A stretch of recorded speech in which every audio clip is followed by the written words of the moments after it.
Hi friends, என் அக்கா வீட்டுக்கு வந்திருக்கேன். அவங்க எனக்கு கல்யாண நாள் நிறுத்தி பிரியாணி செய்ய சொன்னாங்க. நான் தான் செய்கிறேன்.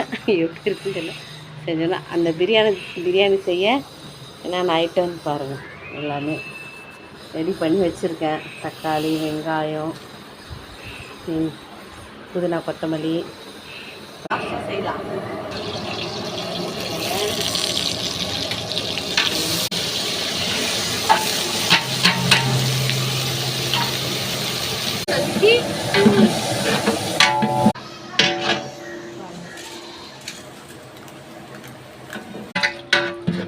மசாலாவில் ஊறினா தான் கறி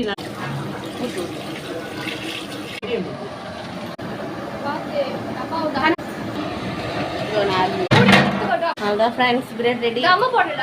தம் போட்டேன்.